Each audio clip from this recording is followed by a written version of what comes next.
아름다운 세상을 우리가 보고 볼 때에 감탄이 끊이지가 않습니다.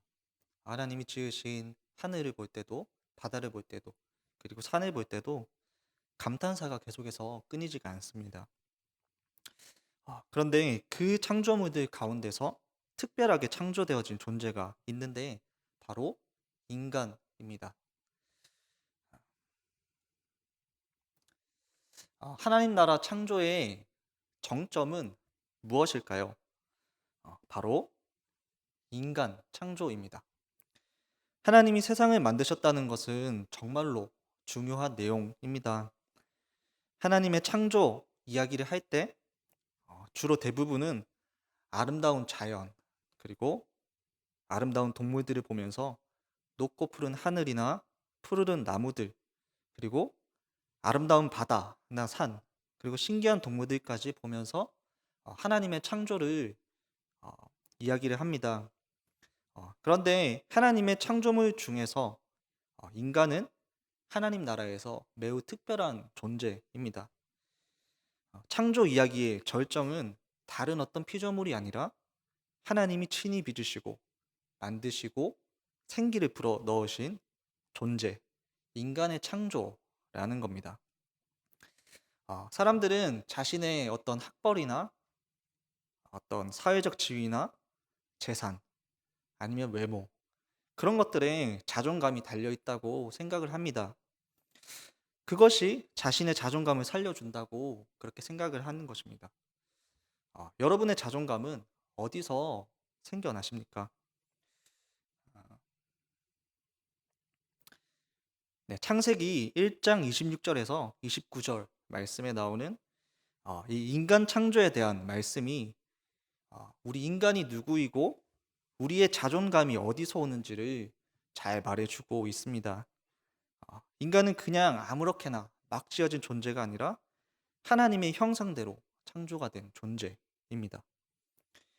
인간은 하나님의 지극한 사랑으로 지음받은 최고의 피조물입니다. 인간은 하나님께서 남자와 여자로 구성된 사회를 이루어서 하나님처럼 서로 사랑하면서 창조 세계를 하나님의 뜻대로 다스리는 하나님 나라의 대리 통치자라고 할 수 있습니다. 이 사실을 우리가 아는 것이 우리 자존감의 기초라고 할 수 있습니다. 우리 한번 26절과 28절 말씀만 한번 읽어보도록 하겠습니다. 시작.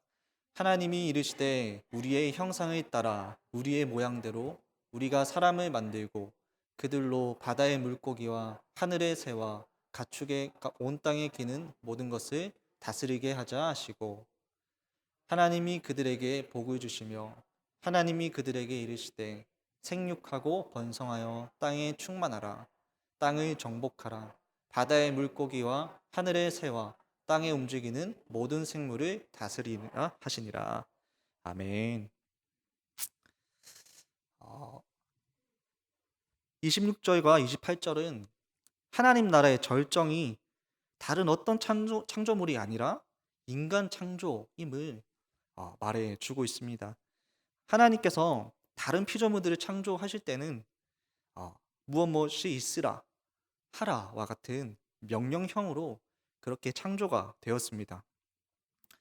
그런데 인간을 창조하실 때는 만들자, 그들로 다스리게 하자와 같은 청유형으로 시작하는 것을 볼 수가 있습니다. 청유형이라는 것은 어떠한 행동들을 같이 할 것을 요청하는 형태의 문장입니다. 이것은 왕이 왕실에서 중요한 계획들을 신하들에게 선포하는 형식이라고 할 수 있습니다. 이것을 통해서 인간 창조가 얼마나 중요한 일인지를 잘 말해주고 있는 것입니다. 음, 네, 우리 27절 말씀도 한번 읽어보도록 하겠습니다. 시작. 하나님이 자기 형상 곧 하나님의 형상대로 사람을 창조하시되 남자와 여자를 창조하시고. 네, 27절에서 창조하다라는 말이 세 번이나 그렇게 사용이 되고 있습니다. 아, 인간 창조의 중요성을 표현해 주고 있는 것입니다. 아, 이 구절이 강조하는 것을 5가지로 정리를 할 수가 있습니다. 먼저 첫 번째는 인간 스스로 존재하는 것이 아니라 하나님께서 창조하신 존재라는 것을 강조하고 있습니다. 그리고 두 번째로는 세상의 왕과 참 주인은 인간이 아니라 창조주 하나님이심을 강조합니다. 그리고 세 번째는 하나님이 가장 사랑하는 피조물이 인간이라는 것을 말해줍니다. 그리고 네 번째는 인간이 남자와 여자로 창조되었음을 강조합니다. 그리고 다섯 번째로 남자와 여자 모두 하나님의 존귀한 형상으로서 함께 하나님 나라를 다스릴 청지기임을 말해주고 있습니다. 그러면서도 남자와 여자가 가진 다양성 가운데서 공동체를 이루고 서로 사랑하면서 하나님 나라를 다스려야 한다는 것을 강조하고 있는 것입니다. 창조되어진 인간은 각자의 다양한 모습과 개성으로 조화로운 사회를 이루면서 하나님 나라를 풍성하게 만들어 가는 것입니다. 이러한 인간 창조의 의미와 목적은 우리에게 참된 자존감을 주고 사명감을 일깨워 줍니다. 단순히 창조하신 것이 아니라 이러한 창조의 의미와 목적으로 하나님이 인간을 창조하셨고 창조된 그 인간은 그 목적에 맞는 해야 될 사명이 있는 것입니다. 그렇다면 하나님의 형상으로 창조된 어, 존재는 어, 어떤 것일까요? 하나님이 인간을 창조하셨는데 하나님의 형상으로 창조하셨다라고 그렇게 말씀을 합니다. 이 하나님의 형상에 관한 근본적인 내용을 4가지로 정리할 수 있습니다. 먼저는 하나님의 형상으로 창조된 존재는 하나님과 관계를 가지는 존재를 말합니다. 그리고 이웃과 관계를 가지는 존재를 말하고 자연과의 관계 그리고 하나님 나라에 속한 존재를 말해줍니다. 하나님의 형상으로 창조된 존재는 이 4가지 특성을 가지는 겁니다. 먼저 하나님의 형상으로 창조된 존재는 하나님과 관계를 가지는 존재를 의미합니다. 하나님과 관계를 가지는 존재는 하나님을 지향하는 존재입니다. 인간이 하나님의 형상이라는 이 가르침은 인간이 궁극적으로 하나님을 지향하는 존재라는 것을 말해줍니다.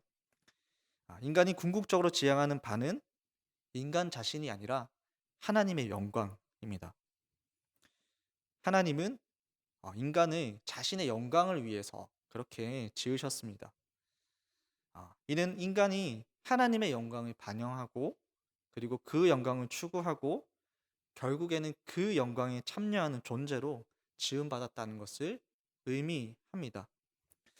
그래서 인간은 하나님을 영화롭게 하는 삶을 살아갈 때 가장 큰 만족과 즐거움을 누리게 되는 겁니다.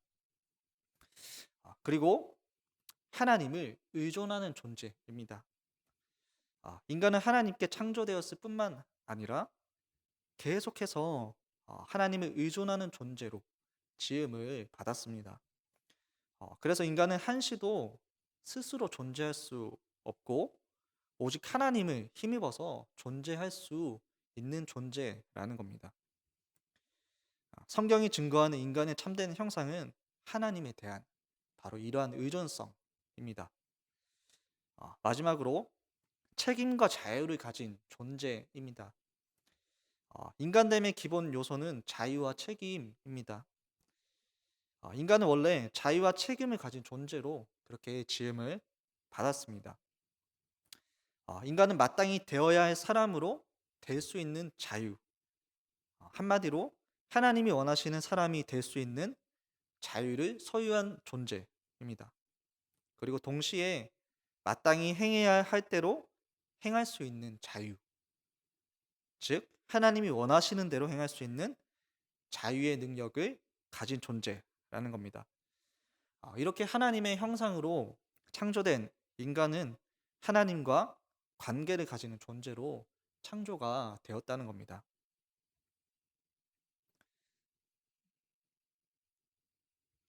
네, 두 번째로 하나님의 형상으로 창조된 존재는 이웃과 관계를 가지는 존재입니다. 먼저 이웃을 위한 존재입니다. 이웃을 위한 존재로 지음을 받은 겁니다. 그리고 공동체 안의 존재입니다. 인간은 원래 공동체적이고 관계적인 존재로 지음을 받았습니다. 삼위 하나님은 세 인격의 영원한 사랑의 코이노니아 가운데에 거하시는 분이십니다. 그렇기 때문에 우리를 공동체적인 존재로 지으셨습니다. 인간을 남자와 여자로 창조하시고 하나님 자신과 그리고 인간 타자와 자연과의 조화로운 관계를 누리는 그 공동체 속에서 살게 하셨습니다. 그리고 동반 관계입니다. 하나님의 형상의 또 다른 요소는 남자와 여자의 동반 관계입니다. 성경은 하나님이 인간을 창조하실 때 하나님의 형상대로 지으시되 남자와 여자로 지으셨다라고 그렇게 말합니다. 남자 여자 모두가 하나님의 형상입니다. 그래서 모두 하나님의 형상으로서 본질적으로는 동등하고 평등합니다. 성경은 동시에 기능적이고 역할적인 면에서 남녀의 차이를 말해주고 있습니다. 이렇게 하나님의 형상으로 창조된 존재는 이웃과의 관계를 가지는 존재라는 겁니다. 네, 세 번째로 어, 자연과의 관계를 가지는 존재입니다.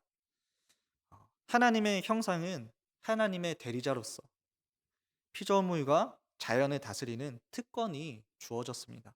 그리고 동시에 그 자연을 돌보고 관리해야 할 의무를 포함하고 있는 것입니다. 네, 마지막으로 하나님의 형상으로 창조된 존재는 하나님 나라에 속한 존재임을 말해줍니다. 인간은 원래 하나님 나라에 속한 존재로 지음을 받았습니다. 첫사람은 하나님 나라 안의 존재였습니다. 하나님의 임재 가운데서 하나님의 다스림을 받고 그리고 이웃과 자연과 조화를 이루는 존재였습니다. 선악과는 인간이 하나님의 통치와 말씀의 권위 아래 있는 존재임을 상징하는 것입니다. 첫사람 아담에게는 만물을 다스리는 왕적인 특권이 부여된 것입니다. 동시에 그는 하나님을 대표하고 반영하고 반영하면서 그 하나님의 뜻을 알려주는 선지자인 동시에 하나님을 예배하고 섬기는 제사장이었습니다. 그런데 죄의 결과로 하나님 나라 안의 존재가 붕괴가 된 것입니다. 하나님의 임재에서 쫓겨나고 이웃과 자연과의 관계가 파괴가 되었습니다. 세 가지 특권과 직분도 상실을 했습니다. 구원은 삼중적 관계의 회복과 동시에 세 가지 직분과 특권의 회복이라고 할 수 있습니다. 그래서 예수님께서는 하나님 나라 안의 삼중직을 완벽하게 성취하신 하나님의 형상으로 오신 것입니다.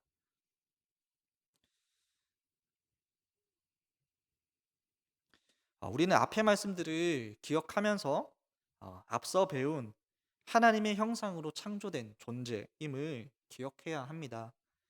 하나님이 실수로 창조하신 것이 아니라 우연히 어쩌다 생겨난 존재가 아니라는 겁니다. 나는 하나님의 존귀한 형상을 닮은 자이고 하나님이 사랑하시는 소중한 존재라는 것을 기억해야 합니다.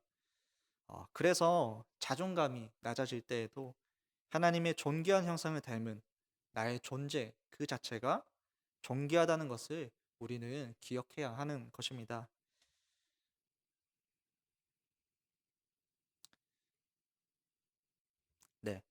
앞서서 하나님의 형상에 대해서 인간이 어떠한 존재인지를 우리가 보았습니다. 하나님은 이 세상 모든 피조물들 중에서 유일하게 인간만이 하나님의 형상으로 창조가 되었습니다. 26절과 27절 말씀에 네 번이나 나오는 하나님의 형상 그리고 모양이라는 표현도 인간 창조의 중요성과 목적을 아주 잘 보여주고 있는 것입니다. 먼저 26절 하반절과 28절에서는 인간이 하나님의 형상으로 창조된 목적이 땅의 피조물들을 정복하고 다스리는 것이라고 그렇게 말해줍니다. 이런 점에서 형상이라는 것은 땅에 있는 인간이 대리 통치자로서 하늘의 왕으로 계신 하나님의 왕권을 드러내고 그의 뜻대로 피조물을 다스리는 겁니다. 고대에서는 오직 그 나라의 왕만이 신의 형상으로 인식되었습니다. 그런데 오늘 본문 26절 말씀을 보시면 모든 인간이 하나님의 형상임을 말해줍니다. 또 26절 하반절과 28절에 다스리다, 정복하다, 이 단어들은 왕의 통치를 묘사해 줍니다. 대리 통치자인 인간이 피조물들을 잘 돌보고 경작해서 그리고 그 피조물들이 창조의 목적을 완성하게 해주는 것입니다. 하나님이 수많은 피조물들을 창조하셨지만 하나님의 형상을 닮은 피조물은 인간뿐입니다. 아, 태아가 엄마 뱃속에 있을 때 엄마가 느끼는 모든 감정을 똑같이 느낍니다. 이처럼 하나님의 형상을 닮은 인간만이 유일하게 하나님의 뜻을 아는 것입니다. 인간은 일정 부분 하나님의 성품과 능력을 소유했기 때문입니다. 그래서 하나님과 교제하면서 세상을 다스리는 존재입니다. 하나님의 마음을 깨달아 알 수 있고 하나님께 사랑을 고백할 수 있는 존재입니다. 그 인간만이 하나님과 교제하면서 하나님의 뜻을 따라서 하나님의 마음과 능력으로 세상을 다스리는 것입니다. 그래서 인간은 하나님의 형상을 닮은 하나님의 대리 통치자입니다. 하나님의 형상을 닮았다는 것은 하나님을 대신해서 하나님 나라를 다스린다는 것입니다. 우리는 하나님 나라의 대리 통치자로서 우리가 속한 교회와 그리고 가정과 학교와 직장에서 하나님의 뜻이 이루어가기를 힘써야 하는 것입니다. 어, 아기가 대학생이 되고 자기가 자립을 한다고 해도 부모님에게는 여전히 아기일 것입니다. 나이만 성인일 뿐이지 부모님은 그 아이가 그냥 알아서 마음대로 살도록 내버려 두지 않을 것입니다.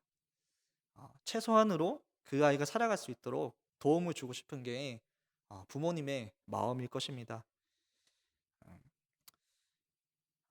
하나님께서는 인간을 하나님의 형상으로 만드셨습니다.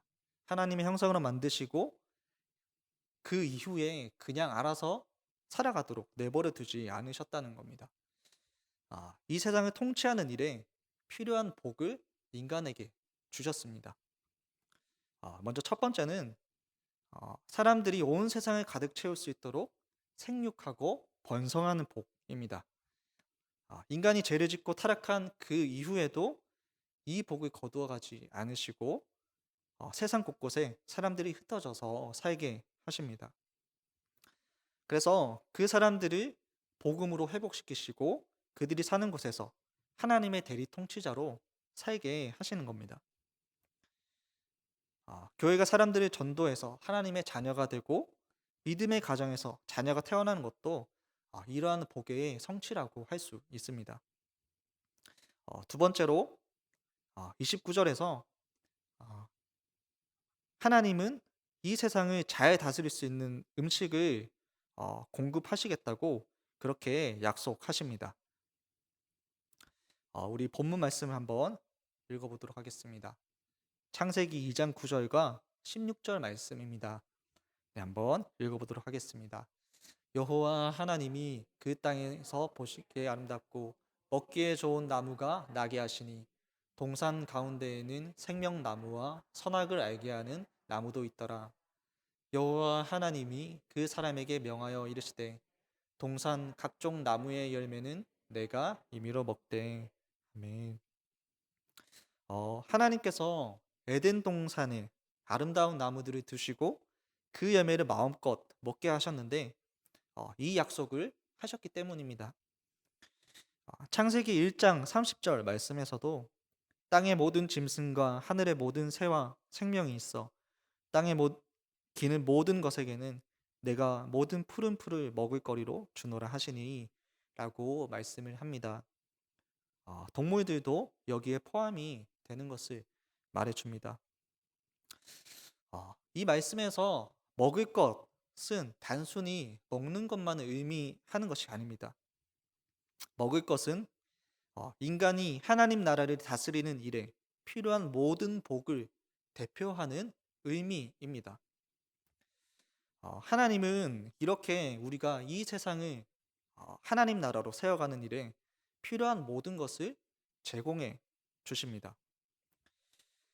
이처럼 여러분은 하나님이 지극히 사랑하시는 최고의 피조물이자 하나님의 동력자로 창조가 된 것입니다. 하나님 나라의 성공과 실패는 그래서 인간에게 달려 있다고 해도 과언이 아닙니다. 인간이 하나님과 즐겁게 교제하고 하나님의 그 뜻을 따라서 하나님 나라를 다스리면 하나님 나라가 아름답게 피어날 것입니다. 하지만 그 반대라면 불완전한 인간 나라로 전락을 해 버릴 겁니다. 어, 하나님께서 인간을 존귀한 하나님의 형상으로 창조하셔서 이 세상을 다스리게 하십니다. 하나님과 교제하고 이웃과 자연과의 조화를 이루면서 하나님의 대리 통치자로 세상을 다스리는 겁니다. 우리는 성별과 인종, 나이, 외모와 상관없이 우리 모두는 하나님의 존귀한 형상임을 기억하시기를 바랍니다.